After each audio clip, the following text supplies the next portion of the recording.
Welcome to this Walk Talk podcast. I'm Matt Smith. And I am Bruce Thompson.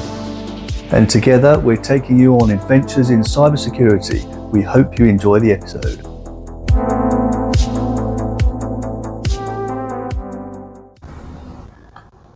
Well, Matt, Bruce, what have we done? What is this? What is this glassware we have on display? What is this? Well, this is something to be very proud of, I think, isn't it? Yeah. We kind of got this email out of the blue, didn't we? From Socitm, from the guys at Socitm, saying, "Come up for an awards dinner. We want you there." Always like a bit of dinner. Yeah.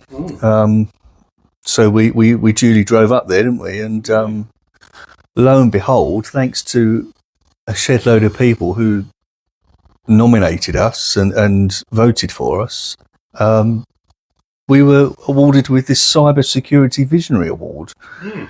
Blown away, personally. Yeah, I can't quite believe it. But thank you so much to everybody who voted for us. We really, really appreciate it. It means a lot. I guess it's a culmination of 20 odd years of stuff, working with Warps and pushing the whole cybersecurity community kind of aspect.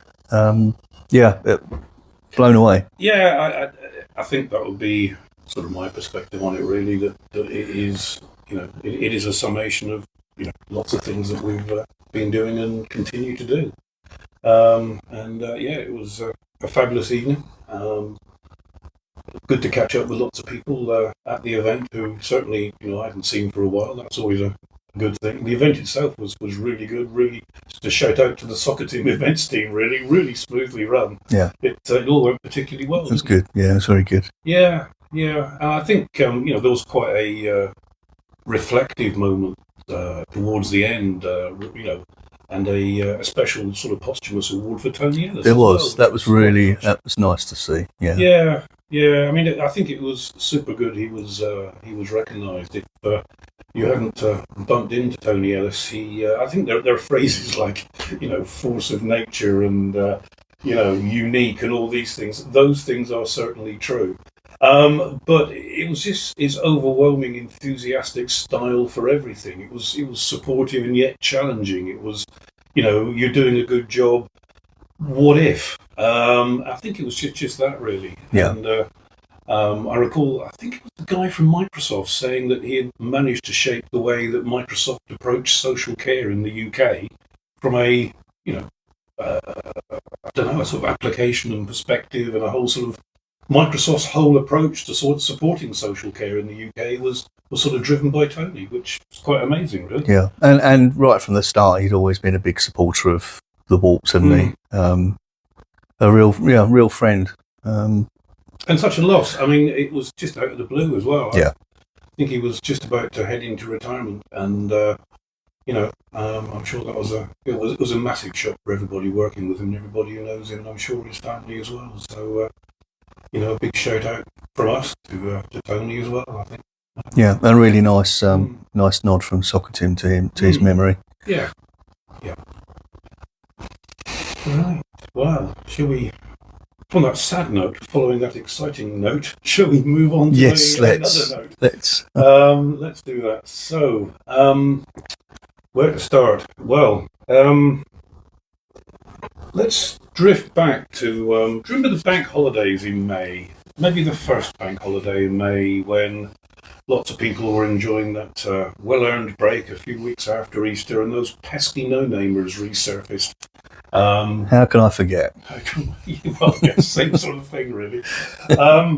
I think a couple of things. Firstly, people may recall that following the mini attack, the weekend of the sort of 18th, 19th, 20th of January, that I managed to code out another RSS feed that looked at some of the information being published from some other open source Intel researchers. And when NoName light gov.uk space, this RSS feed comes to life and it produces a list of all the strings being used. This information is captured from a lot of the European telcos by this open source research organisation. And it's instantly published along with the list of all the UK councils being hit. Well, actually, not just UK councils, all the gov.uk's. It's much broader than just councils. And this worked first time because I had to wait for NoName to attack the UK, to light the UK for DDoS, for that to actually sort of kick into life. So it's the only way you can test it, really, isn't it? It was really, yeah. I kind of tested it on other countries and it seemed to be okay. There was, whilst I was upset that the UK public sector was being hit again, there was a little bit of, yes, it works, on that bank holiday Monday. I think the attacks were light on the Monday. I think they ramped up on the Tuesday. And just a couple of shout-outs, really. So certainly I think some of the first set of useful data was from Andrew. You know where you are in the country. And which country you're in. And that was augmented with some other people sending me data sets. And these data sets were the IP addresses of the NoName attackers. And what I could do with that is, dedupe them and look at the data a few different ways. And more importantly, push that out through the Tarragon feeds, more on Tarragon later. But also put that back into Walk Talk and the NLA Slack group. So people could begin to look at the IP ranges and consider blocking things and make their own decisions. And that was pretty good. I think the other sort of exciting bits that week for me were some feedback from Graham up in the northeast. Some RSS readers weren't correctly reading the outputs, so I had to fix that. And there's nothing worse than updating code that's live.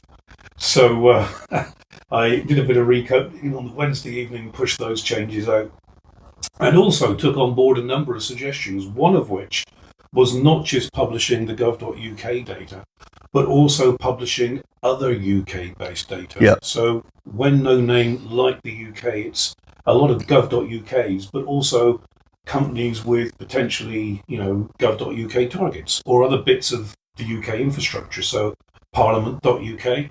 And in this case, I think what prompted the request was Northgate. Their revs and bends systems being highlighted for DDoS, and of course this would have knock-on effects for people seeking to access that system. So all of that data is now available, and it's, dare I say, Matt, all ready for next time. And if people want to take that RSS feed in-house and have it for themselves, just get in contact. You know all the ways of getting in contact with us. Yes, that's freely available. So if you want to have an early warning, running on your own intranet or for your own IT department or whatever that requirement is, just get in contact. It's yours, and I think it's in its final version and work well. Really. Yeah, and of course, if I remember rightly, I think one of the struggles a lot of people had was trying to stress the importance of what was going on to their senior leadership teams, and we had a bit of help there with displaying some of that fantastic data, didn't we? Absolutely. So again, with shout-outs, lovely guy called Mark who volunteered because Matt asked him, and just to sort of close the circle on this and the sort of sense of community, I think what was sort of vaguely impressive there is that Mark's organisation was not impacted in any way whatsoever. And Mark is part of the Housing Warp and has this great skill in Power BI, I think, and produced a single sheet, this is what's going on, based on all the data that I'd managed to accumulate from people who sent me the data. So it was, a community effort. I just happened to have the time to sort of orchestrate it a little bit and pull the data together. But, lots of people getting involved there. A, sending the data, and B, Mark doing his Power BI thing. Yeah. Which, if you haven't seen any of this, again, I think what we could do is maybe just package that final data set and Mark's work. And we'll update that when we put out the link to this. Yeah. Just so it's fresh and people can revisit it. Yeah. I mean, as you say, people know how to get hold of us. If you haven't seen that Power BI generated sheet, it's a useful sort of single pane of glass, really, isn't it? And we can provide that if you haven't seen it. Yeah, I think in terms of commenting on that a little bit further, what was interesting is that the May attack had more in common with the November attack than the December one. The December one, NoName seemed to orchestrate a lot of the attacks from the UK, which I think some people had some interesting discussions with our NCSC colleagues on that. Whereas the May and November attacks were, much more dispersed around planet Earth. So yeah, that was interesting. I don't know what it means. People say, "What does this mean?" I don't know what it means. It's NoName. We're a little bit unfathomable, and also how they choose their targets completely unfathomable. There've been a number of people, looking at things saying, "Oh well, my town or county's got a couple of military bases," and then you look at somewhere else and they haven't. Or we've got this kind of infrastructure, and then you look at somebody else and they haven't. And also the reverse. Oh, I wonder if we haven't been lit because we have this technology. And then you look at people who have been attacked and they've got the same technology. So there isn't an easy way of figuring out how they're doing the targeting, but it remains an open question in my mind, and certainly a lot of other people's minds. And if, of course, we figure that out, we'll share that pretty promptly, obviously. Yeah, and of course the whole geo-blocking idea was foiled, wasn't it? Because people thought, oh, we'll just block everybody outside of the UK. But then when they started using UK-based IPs, that kind of blows it out of the water, really, doesn't it? It does. It does. Although I think a few people started blocking a few ranges in the UK there. Obviously, for a number of reasons, we can't say who, but there are a few interesting ranges out there that belong to a few suppliers that, maybe they might need to have a look at some of the things they do in the future. But we're not here to talk about them. We know it's kind of beyond the bounds of what we should be getting involved with a little bit. Yeah. So that's NoName. Yeah. What's next? What's next? Knapweed? Well, yeah. So a couple of things on Knapweed. I think we can link this together seamlessly by talking about the RSS feeds. So seamless segue there. The people, some eagle-eyed people, will have noticed that during June, the Knapweed RSS feed went offline for about a week, 10 days, or didn't update. And I think I put a couple of fairly lengthy notes in the Slack spaces on this, but I think it's worthwhile just sort of talking about that a little bit. If we go back to about this time in 2022, and that's a long time ago now, it's 3 years. 3 years is a long time in cybersecurity. I became interested in the ransomware thing and ransomware groups as far back as pre-COVID. And 3 years ago, there were an increasing number of ransomware attacks using the dark web. And there was very little information coming into SOC and SIEM systems. And there weren't many researchers that I could find out there who were looking at this. And more by luck than judgment, I think, reflecting on this, I bumped into a researcher based in New Zealand. And we figured out, because of the time differences, that we could both take some of the processing load off some of the servers we were using and get the statistics that we wanted for our various communities. So for me, it was around, could I provide some kind of early warning into the sort of warp community? And I had a rough idea on how to do that, and that became the RSS feed that published the ransomware gang claims. And a few things sprung from that, which was quite good. And Josh over in New Zealand, he wanted a different set of data, but nonetheless we could collaborate and that worked well. And it did up until sort of June this year when,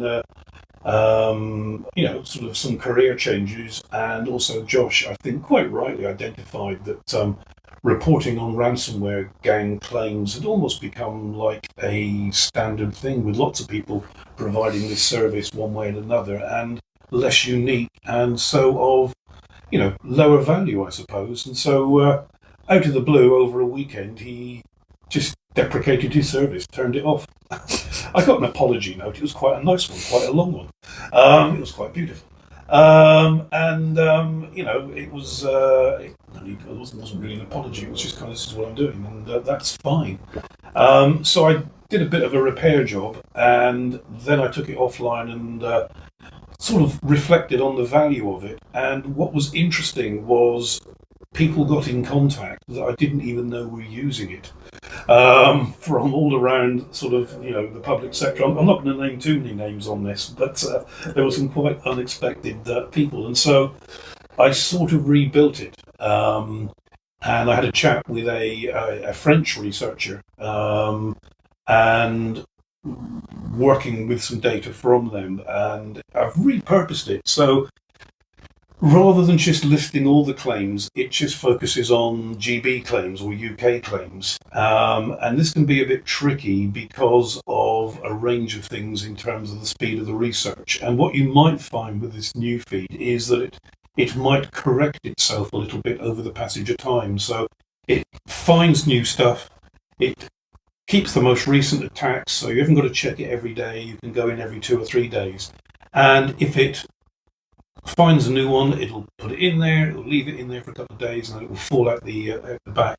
But it is UK focused. But if you want a listing of all the attacks, further down the web page, there's a little link you can click that will give you the most recent 100 around the world. So you haven't lost that capability.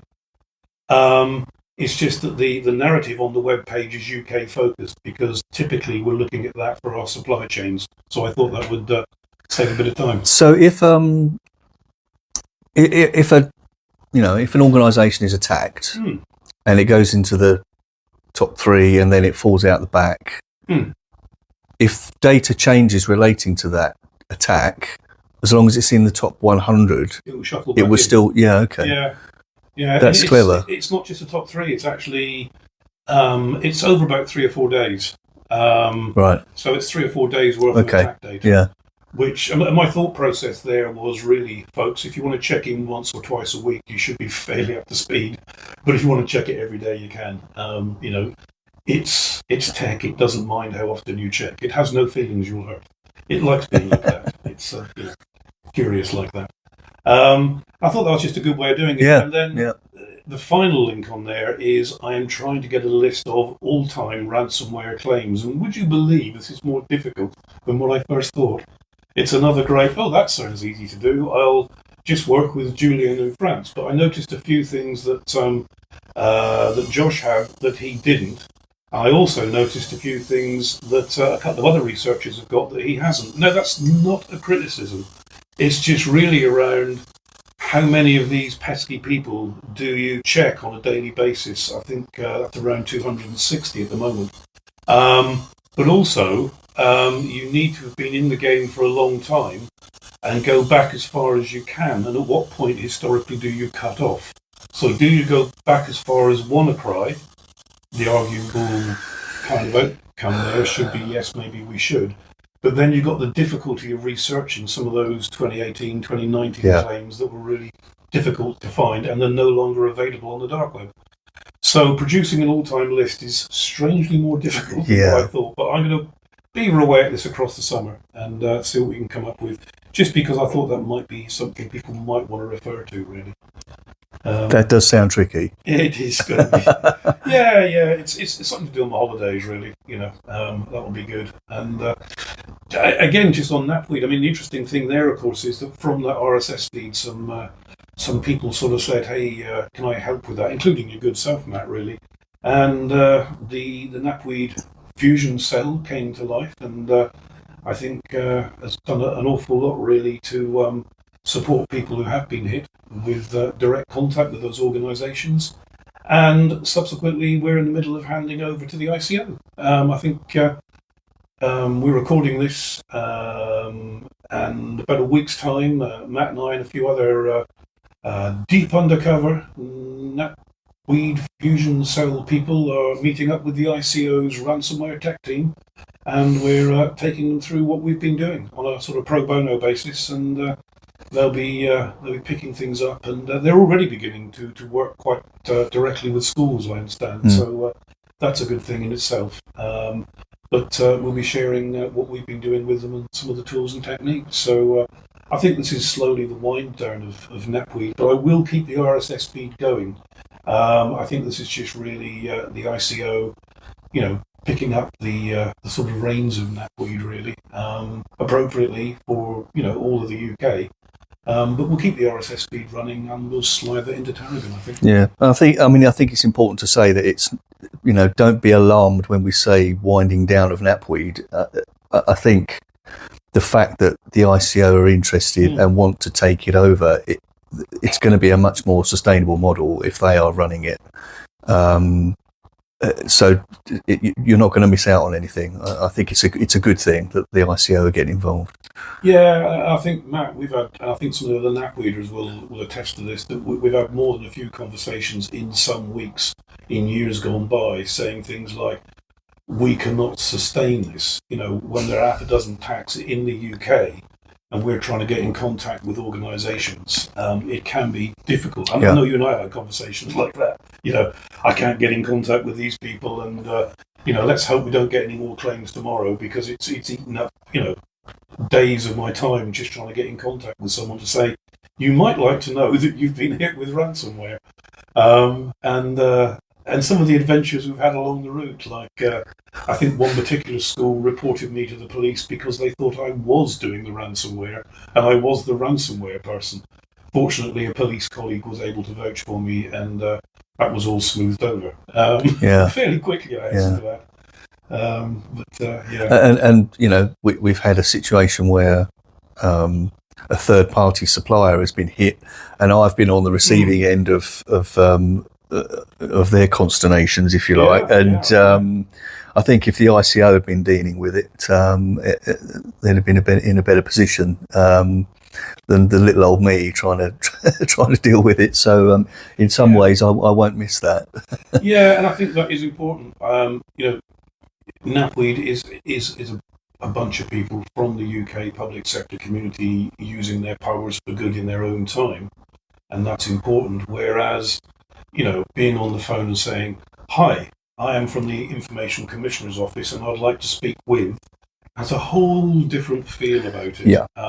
Plus, they've got the organisational links to the National Crime Agency and things, and all these things become very important in their own right. And whilst Knapweed's developed links certainly with policing, it's a whole different sort of spectre, really. I think with the ICO running it directly. So it's from my point of view, I wish them the best of luck, and we'll. I think all of the Knapweed team will support them. If they come back and ask us questions, or want to know how to get some specific data from a specific site, because just about every site was weird. And this is where some of the Knapweed Fusion Cell skill came in. It's the ability to, code and get some of the data, and support people in them subsequently understanding what data's been stolen. I think that's been the key mission, as well as in a few cases, some individuals in the team actually, offering guidance in Teams meetings and things with some of the victims around how they can communicate that to their stakeholders. So, I think it's. I think we did. I think we've done a good job, and we'll carry on supporting them should they need it. But hopefully, good luck to the ICO. I think, really. I think so. Yeah, I think they'll do a good job. And just to clarify that for a second, the ICO's view on this, as I understand it, is very much around the humans, which was the same sort of same sort of view that Knapweed had, which was, we're interested in the human beings, we're interested in their sort of the safeguarding of these human beings when that data is exposed. The National Crime Agency is interested in crime, and the NCSC and others in that ilk are interested in sort of nation-state stuff. Well, the ICO's focus is going to be about personal data, and therefore I think this feels like the right home for it, really. I didn't think of anywhere else to put it in, in the big UK picture. It feels like it's in the right place. So, Yeah, I don't know that anybody else could have taken it on, to be honest. No. I don't. It's not the sort of thing that NCSC would take on. I don't think they'd have the resources to do it. So no, the ICO is good, I think. Yeah. So we'll toast them. Good luck, ICO, with your future mission. I wouldn't say it was fun, but we did the best we could. Yeah. Is that Knapweed? Everything on Knapweed? I think it probably is. Yeah. What else is there? What about Tarragon? Anything on Tarragon? Anything on Tarragon? Yes. Loads. Yes. Well, a few things I think really worth sort of flagging up. Firstly, I do get inquiries saying I've not heard of Tarragon, and yet people keep talking about it. So apologies. A quick explainer is probably worthwhile, isn't it? What is Tarragon? It's another herb, isn't it? Okay, so Tarragon grew out of an idea I had in March 2023. So on the timeline here, let's link back to the Knapweed RSS feed, summer 2022. November 2022, I went to a CTAG meeting and I said, hey, look, I found ransomware data in the UK public sector supply chain. And I don't think anybody quite believed me, apart from the couple of organisations that were on the CTAG call that I sort of mentioned. And then before we knew it, there was a foster care organisation that I think a lot of people took a lot of notice of. And shortly after that, in March 2023, I reached an obvious conclusion that some people may have said that I should have reached earlier. And that was, well, Knapweed's good at alerting people to when the whole ransomware claim things happen, but wouldn't it be better if something stopped the ransomware? And so I kind of figured out that a lot of ransomware attacks, not all, but a lot, work with something getting onto your corporate network, reaching out to the ransomware organization that then pushes more stuff in and starts to do stuff. That was the non-technical explanation. Others are available. And that reaching out process is typically a command and control network, okay? So a C2 or a C2C. And I thought, well, what if I can block these bots? And so that was the first sort of iteration of Tarragon, where I sought out a lot of independent threat researchers, and we got a pretty good list of bots that was updating every 20 minutes, and that still works, except that bot approach seems to have gone away. But I've got a funny feeling it will come back. These things have a nice habit of going full circle and returning. 20 minutes, that's pretty regular, isn't it? Yeah, that's the scan time I need to have. Yeah. People say, oh, how does all this run? Well, if you think about a server scanning a load of things every 20 minutes, and that's the Knapweed cycle there, updates every 20 minutes. And there's some things in the Knapweed field and the field manual that you can click on to sort of have a look at this. And what sort of resources are required to do that? Well, I don't want to give away too much. Well, no, but it does chew up a fair amount of compute power. I was going to say, a fair amount of bandwidth just to keep scanning. Yeah.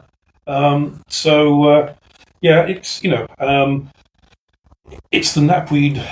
What part was the Knapweed back end is now the Tarragon back end. Yeah. And that's provided by a very nice private sector supplier who I share some of the data with. So that's what's in it for them, really. And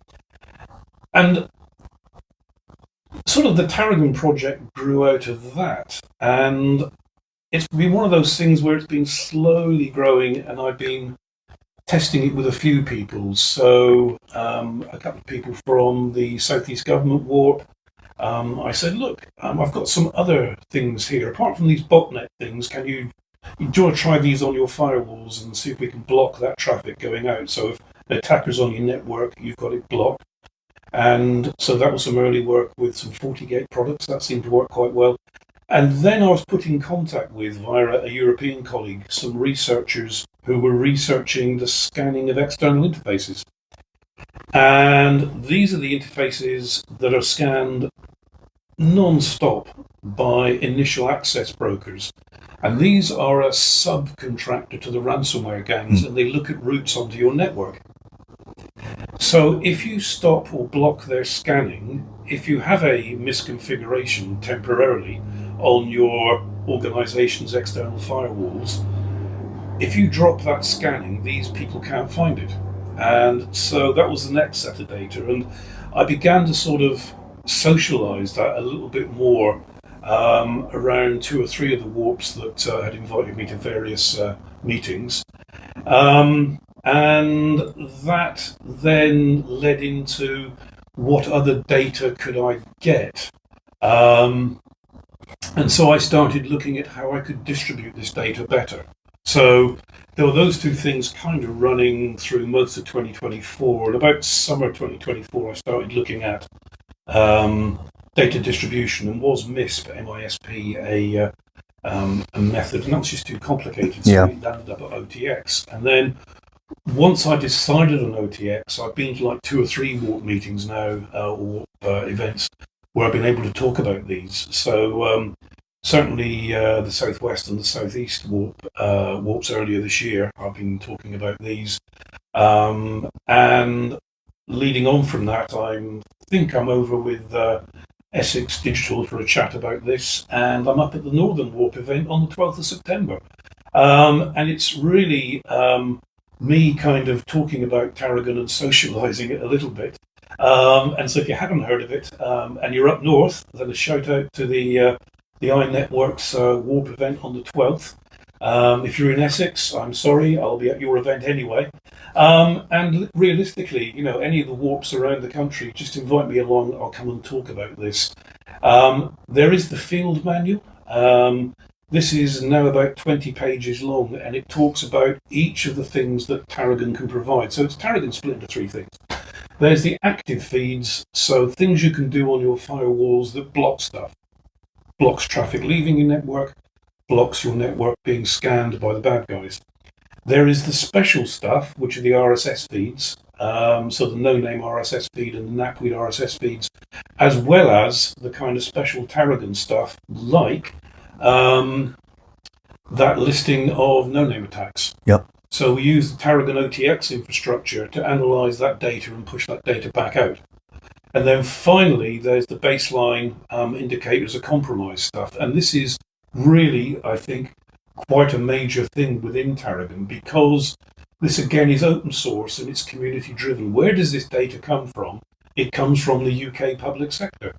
So that Tarragon baseline feed that you can read into your SIEM system, and if it's Security Onion, Level Blues, USM, Sentinel, and we've got a few people trying to get this integrated with other SIEM systems, that Tarragon feed through OTX is UK public sector only data. You can't get that data anywhere else. And this is the final thread of the Tarragon project, really, which is people within our own sector putting indicators of compromise into OTX, and then that data being consumed by councils up and down the country. And we've had some good success stories from that already, of people finding stuff in their systems that has been the work of others within our community. And I think that's quite an important thing, as is some of the other community involvement with this. So we have a couple of people from councils putting in OTX feeds regularly. You guys know who you are. We also have a lovely human being who took all of the internet access broker type feeds and wrote a PowerShell script that pushes that data into Azure firewalls. And again, that was pretty useful. So those Azure Next Gen firewalls can also make use of that scripting. And that was written by someone within the community. Again, myself and another community member, again in the Southwest Warp, are perfecting some bash coding that makes the updating of OTX really simple. You just drop your indicators of compromise into a file and just run a script, and they're uploaded. Saves all that time working with the web interface. It's pretty straightforward. And, if you want to contribute indicators of compromise, yes, put them in the Slack group. But if you put them into OTX, they're instantly distributed to about the 40, close to 50 councils that are now using that. And I think, that is good, because it goes into their SIEM systems, which means that they can look for those indicators of compromise in their historic traffic as well as their current traffic. So, yeah, Tarragon's been busy, and it's really just, getting it socialised around the place and people using it. And it is, I just happen to be orchestrating it, Matt. It's kind of just, it's amazing. I think, and of course, it's, the more people use it, the better it will get. I mean, is it so?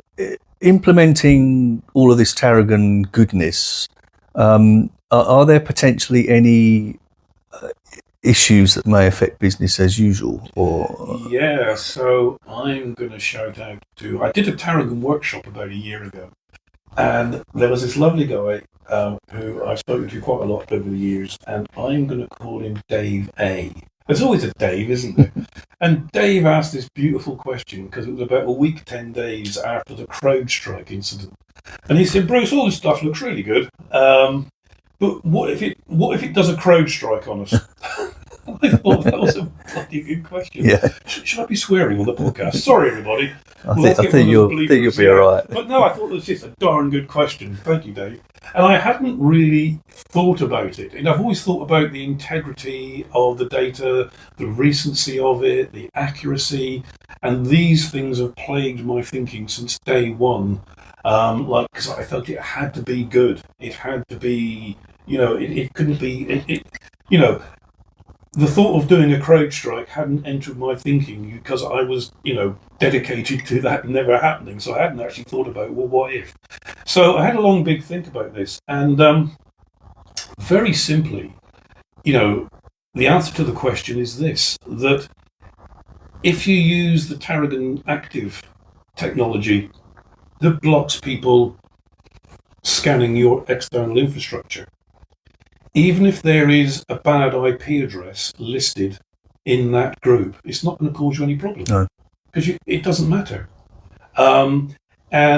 We've had some feedback from a lovely council in the southwest who said, using this active data feed is dropping about 5,000 attacks a day. That's news we can use, and that's the value of that.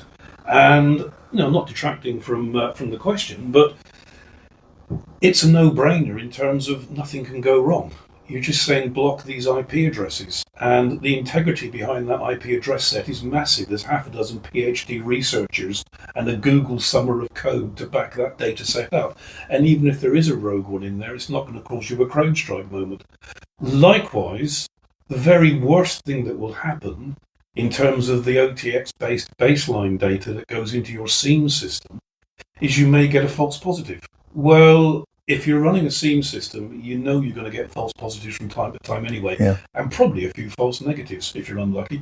That's normal, but I would rather have that false positive that says, this email address is being flagged as being bad, but actually it's good, and then you check the data and you see that it was 2 or 3 weeks old and they fixed the problem. I don't mind that kind of false positive. I appreciate it eats a little bit of time, but I'd rather have that data.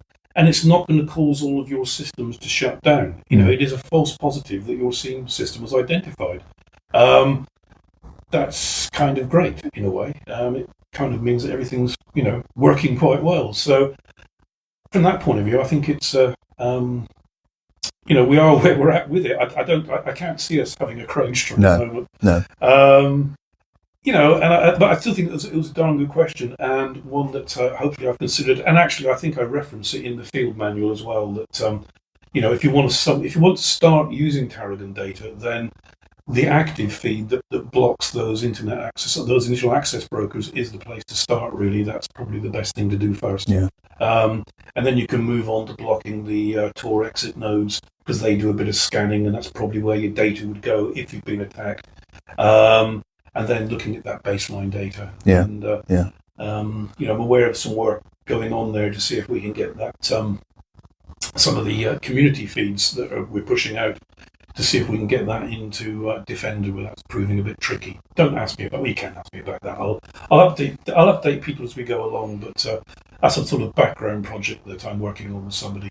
I'm making a little bit of progress. Yeah. And that field manual, which is a really valuable document, is available on request, isn't it? Yeah. You haven't got to invite me to a warp and then get the manual. If you want a copy of the manual and go for it, just get in contact. In fact, I might just publish it in the Warp Talk Slack space. A lot of people have just done it, which is fabulous. And I think the other thing on that is if you help out, if you do some scripting or contribute stuff, the least I can do is put your name on the front cover with some attribution.